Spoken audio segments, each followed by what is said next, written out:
अगर आपके सपने बड़े हैं तो यकीन मानिए आपकी हार भी बाकियों के जीत से शानदार होगी, बशर्ते कि आप मैदान न छोड़े। नमस्कार, मैं हूं डीके मेहता सर और मैं आप सबों का मेरे यूट्यूब चैनल मैथ्स अड्डा में स्वागत करता हूं। व्हाइट बोर्ड पर यह मेरी पहली वीडियो होने वाली है। इससे पहले मैं पेन और कॉपी में वीडियो बनाया करता था, लेकिन आप सबों को और अच्छे से समझाने के लिए मैं ये व्हाइट बोर्ड खरीदा और अब से मैं इसी पर वीडियो बनाया करूंगा। तो इससे पहले मेरी जो वीडियो थी, लास्ट वीडियो थी, वो वेक्टर की एक्सरसाइज 10.3 की क्वेश्चन नंबर 10 थी और आज हम लोग स्टार्ट करेंगे क्वेश्चन नंबर 11 से। तो आइए हम लोग सोल्व करेंगे क्वेश्चन नंबर 11।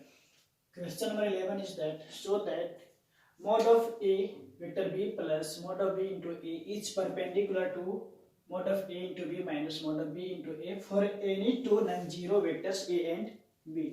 ओके, तो क्वेश्चन क्या है कि आपके पास दो इस तरह से वेक्टर है और दोनों को दिखाना है कि परपेंडिकुलर है। और आप लोग जानते हो कि दो वेक्टर परपेंडिकुलर तब होता है जब दोनों का डॉट प्रोडक्ट जीरो आ जाए। जैसे कि फॉर रफ वर्क हम ये दिखा रहे हैं, जैसे अगर A and B are perpendicular, ठीक है, परपेंडिकुलर कब होगा? If A dot B is equal to zero. अगर दोनों का प्रोडक्ट अगर जीरो है तो कह सकते हैं कि दोनों परपेंडिकुलर है। तो अब हमें दिखाना है कि ये दोनों को परपेंडिकुलर, ठीक है। तो उसके लिए हम लोग क्या करेंगे, पहले दोनों का डॉट प्रोडक्ट निकालेंगे। तो ना हम लोग ये करते हैं, mod of A into B plus mod of B into A और इसका डॉट प्रोडक्ट हम निकालेंगे उससे mod of A into B minus mod of B into A, ठीक है। कितना हो जाएगा, इसको करेंगे इससे मल्टीप्लाई, इसको करेंगे इससे मल्टीप्लाई डॉट प्रोडक्ट में, ठीक है। तो यहाँ पर ये हो जाएगा mod of A vector B dot B minus, फिर प्लस बी से प्लस पर प्लस कर दिए। अब इसके बाद इससे करेंगे इसका डॉट प्रोडक्ट, तो ये हो जाएगा बी ए डॉट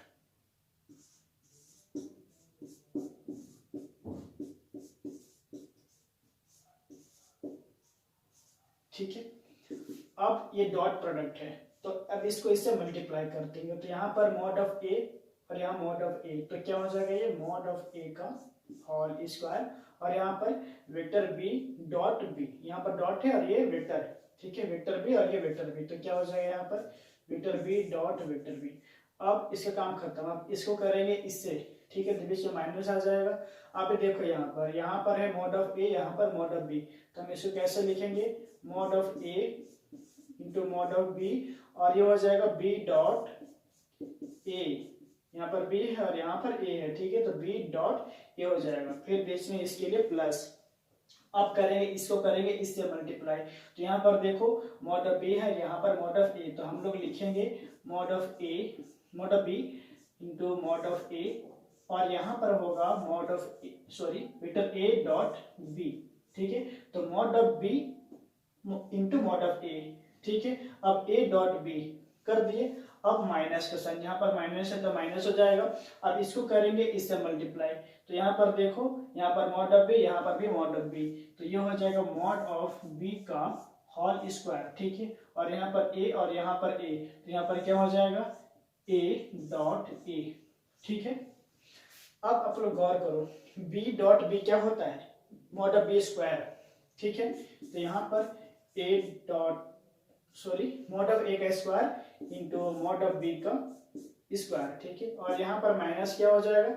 अब देखो यहाँ पर क्या होगा, आप लोग इसको देखो, यहाँ पर mod of a into mod of b, अब क्या होता है ना, डॉट प्रोडक्ट कम्यूटेटिव होता है, दैट मीन्स कि b डॉट a को आप लिख सकते हो a डॉट b, ऑलराइट, लिख सकते हैं ना हम इसको ऐसे। अब यहाँ पर देखो mod ऑफ b और mod ऑफ a, ये तो दो नंबर का मल्टीप्लिकेशन है, तो हम लोग इसको ऐसे भी लिख सकते हैं mod of a into mod of b, और ये तो a डॉट b तो है ही, है कि नहीं है, है, और यहाँ पर minus mod of B square, ये तो एज इट इज, और ए डॉट ए जो है वो हो जाएगा हमारा मॉड ऑफ ए का होल स्क्वायर, ठीक है। ये अब यहाँ पर देखो ये सेम दोनों पे दोनों क्या सेम, तो ये कट हो जाएगा कट। अब यहाँ पर क्या होगा आप लोग भी देख लो, ये है आपके पास मॉड ऑफ ए स्क्वायर और ये मॉड ऑफ बी स्क्वायर, ठीक है, और माइनस, अब देखो यहाँ पर मॉड ऑफ बी स्क्वायर है और मॉड ऑफ ए स्क्वायर है, तो हम इसको ऐसे भी लिख सकते हैं mod of A square into mod of B square, ठीक है। अब ये भी कैंसल आउट क्योंकि दोनों नंबर सेम है, तो आगे कितना 0, तो जो ये था हमारा वो आगे आपका 0, ठीक है, जो कि एलजेस ये था और सबका 0 आया, तो दोनों का डॉट प्रोडक्ट 0 हो गया, तो हेंस क्या हो जाएगा, हेंस जो होगा, hence given vectors are perpendicular to each other, ठीक है। तो ये समझ में आ गई।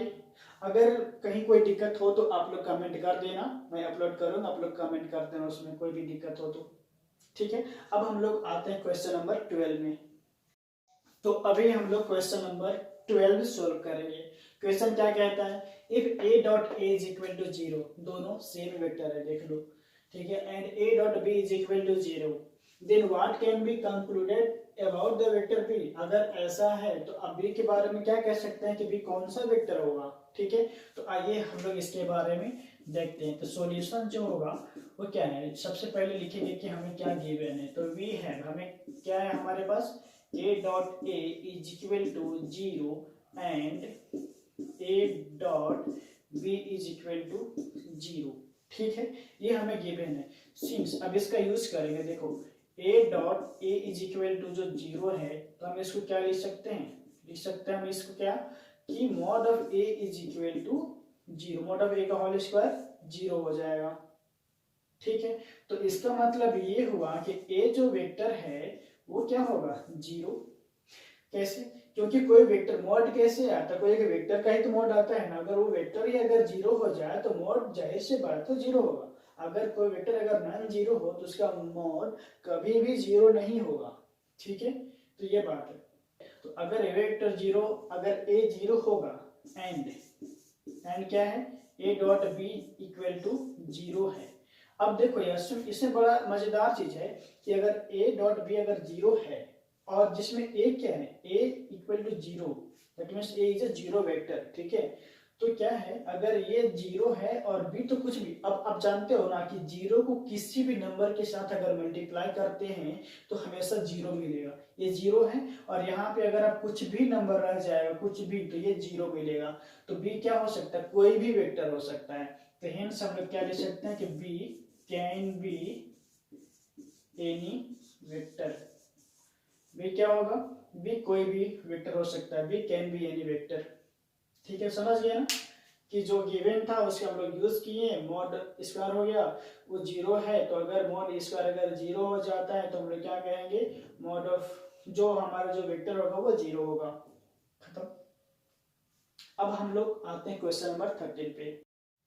तो क्वेश्चन नंबर 13 क्या कहते हैं, question number 13, if a b c are unit vectors such that a plus b plus c is equal to 0, then find the value of a dot b, b dot c plus c dot a, ठीक है। a b c और आपके पास unit vectors given हैं और वो इस तरह से गिवन है कि तीनों का सम 0 होगा, ठीक है। और आप लोग जानते हो यूनिट वेक्टर मतलब क्या होता है, मतलब कि उसका मॉड 1 होगा, ठीक है। देखो अब सॉल्यूशन पे आते हैं हम लोग। We have a b and c are unit vectors, ठीक है, such that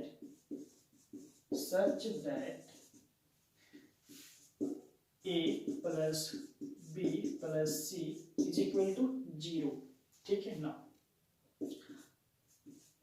हमें इसका वैल्यू फाइंड आउट करनी है, ठीक है। तो हम क्या करेंगे, जो 0 है ना उसी का यूज कर लेंगे, इसका यूज करेंगे। Now a plus b plus c is equal to 0, ये तो गिवन ही था, ठीक है। हम यहाँ से क्या करेंगे इसका होल स्क्वायर कर देंगे, ठीक है। यहाँ से मॉड का स्क्वायर करेंगे हम लोग। अगर मॉड का अगर जीरो है, ठीक है, तो मॉड स्क्वायर भी क्या होगा, जीरो होगा। अब मॉड स्क्वायर जीरो होने का मतलब क्या होता है कि दोनों का डॉट अगर कैसे होगा, जैसे कि ये समझो कि A mod of A square अगर जीरो है तो ए डॉट ए क्या होता है, जीरो होता है, ठीक है। तो वही बात है, तो A plus B plus C जो होगा इसका dot A plus B plus C के साथ क्या होगा, जीरो, ठीक है। अब आते हैं हम लोग डॉट प्रोडक्ट में।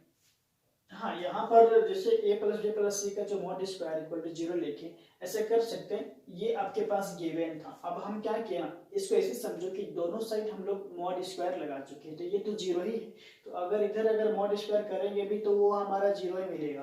तो ऐसा हम लोग कर सकते हैं, ठीक है, इसमें कोई दो राय नहीं है। तो अब अगर मॉड का स्क्वायर है तो ये भी लिख सकते हैं हम लोग। अब यहाँ पर डॉट प्रोडक्ट आते हैं, तो ए डॉट ए क्या होता है, मॉड ऑफ ए का होल स्क्वायर, और ए को करेंगे इस, अब देखो अब इसमें कर देते हैं डायरेक्टली, बी को करते हैं बी के साथ, ठीक है। तो बी डॉट बी क्या हो जाएगा, मॉड ऑफ बी का होल स्क्वायर, और सी डॉट सी क्या हो जाएगा, मॉड ऑफ सी का स्क्वायर। ए को करेंगे बी के साथ मल्टीप्लाई, तो कुछ अब देखो कुछ ये ऐसा होगा, समझ रहे हो। तो सी को करेंगे हम लोग ए के साथ में, तो सी डॉट ए, देखो इसको ऐसे समझो, ये तो हो गया। अब इसके साथ हम लोग ऐसे करते हैं, ए डॉट बी हो जाएगा, फिर ए को करेंगे सी के साथ में, तो ये हो जाएगा ए डॉट सी, ठीक है। बी को करेंगे ए के साथ में, तो ये हो जाएगा बी डॉट ए, फिर बी को करेंगे सी के साथ में, तो ये हो जाएगा बी डॉट सी, ठीक है। फिर सी को करेंगे ए के साथ में, तो ये हो जाएगा सी डॉट ए, फिर सी को करेंगे हम लोग सी के साथ, सॉरी बी के साथ में, तो ये आपको मिलेगा सी डॉट बी। अब यहाँ पर जरा गौर करो, देखो यहाँ पर ए डॉट बी और यहाँ पर बी डॉट ए दोनों कम्यूटेटिव होता है, तो ये दो बार है, ए डॉट बी दो बार, और ए डॉट सी और यहाँ पर सी डॉट ए दोनों कम्यूटेटिव होता है, सी डॉट ए मतलब ए डॉट सी हम इसको लिख सकते हैं, तो ए डॉट सी भी दो बार है। और यहाँ पर देखो इसके बारे में होगी, इसकी कहानी होगी। अब बी डॉट सी और यहाँ पर सी डॉट बी, तो ये भी दो बार है ना। तो हम इसको ऐसे लिख सकते हैं, क्या लिख सकते हैं हम लोग इसको ऐसे, ये इक्वल टू जीरो है, जीरो, तो हम लोग इसको ऐसे भी लिख सकते हैं कि इसका square plus mod of b का square plus mod of c का स्क्वायर, और इसका तो हम लोग ये भी लिख सकते हैं ना, इतना क्या करना है, इसको ऐसे लिखो, क्योंकि क्या है कि ए बी और सी तो यूनिट वेक्टर है, तो हम लोग इसको one plus one plus one ये भी हो जाएगा, ठीक है। क्योंकि अगर यूनिट वेक्टर है तो इसका मॉड हो जाता है वन, तो मॉड स्क्वायर भी होगा वन, ठीक है। अब देखो a dot b two times हो जाएगा क्या, a dot b two times हो जाएगा वो b dot c, b dot c, और फिर ये हो जाएगा आपके क्या, टू टाइम्स हो जाएगा सी डॉट ए, ठीक है। तो यहाँ से, और ये this is equal to zero है, तो आपको यहाँ से क्या मिलेगा, a dot b plus b dot c plus c dot a, ये हो जाएगा वन वन वन, तीनों का सम करेंगे थ्री, और इसको ले जाएंगे राइट साइड, तो ये मिलेगा माइनस थ्री, और ये मल्टीपल में है, राइट साइड जाके डिवाइड, ठीक है। तो इसका वैल्यू होगा ये, ओके। अब हम लोग आएंगे क्वेश्चन नंबर 14 में। तो क्वेश्चन नंबर 14 क्या कहता है, if either vector a is equal to 0 or b is equal to 0 then a dot b is equal to 0 but the converse need not be true, justify your answer। तो सही बात है कि या तो a या तो b दोनों में से कोई एक भी अगर 0 होगा तो a डॉट b हमारा 0 होगा ही होगा, ठीक है। क्योंकि दो नंबर का मल्टीप्लिकेशन में अगर एक नंबर 0 है तो वो नंबर 0 होगा ही होगा, इसमें कोई दो राय नहीं है। बात जब हमारा अगर उल्टा कह दे, ठीक है, उल्टा कह दे तब क्या होगा, उल्टा मतलब ऐसा कि अगर ए डॉट बी हमारे 0 है लेकिन ए और बी दोनों 0 नहीं हो सकता, क्या ऐसा हो सकता है कि but the converse need not be true. उसके कहने का मतलब ये है कि अगर दोनों का अगर डॉट अगर 0 है, ठीक है, तो कोई जरूरी नहीं कि ये भी हमारा जीरो हो। अगर ये जीरो है तो कोई जरूरी भी नहीं कि ये हमारा जीरो है। तो इसको आपको एग्जाम्पल के तौर पर समझाना होगा कि कैसे नहीं होगा, ठीक है। ऐसे कुछ ठीक है, अगर ये है तो वो होगा, लेकिन क्या ये है तो ये होना जरूरी है क्या, ये आपसे पूछ रहा है। तो कोई जरूरी नहीं है, इसको हम लोग एग्जाम्पल से देखेंगे। तो देखो सॉल्यूशन हम लोग ए में कोई कंसिडर करेंगे। Let a is equal to, हम कर रहे हैं 2i प्लस 4j, ठीक है। और हम लेते हैं इसको, ऐसा करते हैं 3 लेते हैं, ठीक है, 3k ले लिए हैं, ठीक है। और हम b में लेते हैं, b में ऐसा वेक्टर ले रहे हैं, हम इसको लेते हैं i, और इसको लेते हैं 4j ही लेते हैं, चलो ठीक है, इसको 4j ही लेते हैं, और इसको लेते हैं हम -6k, ठीक है। तब क्या होगा, ठीक है, ऐसा तो है, तो कन्वर्स हमें दिखाना है। तो नाउ क्या करेंगे हम लोग, नाउ a डॉट बी, ये निकालते हैं। a डॉट बी क्या हो जाएगा बाबू, देखो तो ये हो जाएगा 2i plus 4j plus 3k dot, इसका डॉट क्या होगा, i plus 4j minus 6k, ठीक है। तो ये अब क्या होगा, इसको इसके साथ हम लोग डॉट प्रोडक्ट निकालेंगे, ठीक है। तो क्या होता है, 2 को करेंगे 2 से मल्टीप्लाई, इसको करेंगे 2i डॉट i, तो क्या हो जाएगा, ये 2 होगा। 4 को करेंगे इससे मल्टीप्लाई 4j डॉट 4j, तो क्या हो जाएगा 4 4, ये होता है ना 16। मालूम है ना कि बस i और i के साथ मल्टीप्लाई होता है, j के साथ मल्टीप्लाई होता है, ठीक है, डॉट प्रोडक्ट में, और k के साथ मल्टीप्लाई होता है। क्योंकि i डॉट j करोगे तो बाकी सब जीरो हो जाता है, सिवाय i और सिवाय इटसेल्फ, ठीक है, बाकी सब जीरो होगा। तो अब k को k से मल्टीप्लाई करेंगे तो ये हो जाएगा 3 इंटू -6, क्या हो जाएगा, -18 हो जाएगा, ठीक है। तो देखो इधर 18 और -18, ये आ गया जीरो, आया ना जीरो। आपके पास क्या है, a डॉट बी आपके पास जीरो तो है जीरो, लेकिन बट आपके पास a भी जीरो नहीं है, ठीक है। एंड नीदर लिखो यहाँ पर, एंड नीदर लिख सकते हैं, ना ही ये neither b is equal to zero, ये भी जीरो नहीं, ना ये भी जीरो नहीं है, hence converse need not be true. Okay, तो आज हम लोग यहीं तक करते हैं, क्वेश्चन नंबर 14 तक। आज से हम लोगों ने सोल्व किया क्वेश्चन नंबर 11, 12, 13 एंड 14। इसके बाद हमारा जो भी क्वेश्चन बचा 15, 16, 17, 18, तो वो नेक्स्ट वाली वीडियो में मैं अपलोड करूंगा। तो आप मेरे चैनल को सब्सक्राइब जरूर कर लें, ताकि मेरे आने वाली वीडियोस का नोटिफिकेशन आप तक जल्द से जल्द पहुंच सके। और प्लीज़ लाइक भी कर देना, और कमेंट, अगर कोई डाउट हो तो बिल्कुल कमेंट करो, और कोई सवाल अगर पूछना चाहते हो तो पूछ सकते हो, मैं उसका आंसर बिल्कुल दूंगा। धन्यवाद।